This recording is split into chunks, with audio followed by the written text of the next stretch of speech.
isključivo i samo iz fonda kosovske policije.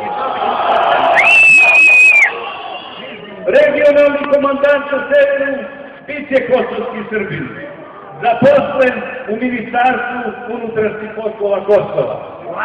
Sa liste koju razloži zajedno.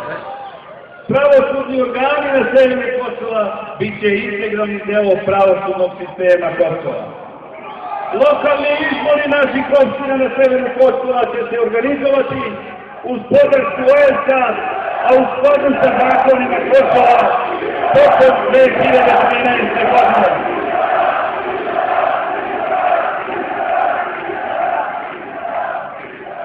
Eto, braćo i sestre, čime se oni hvale.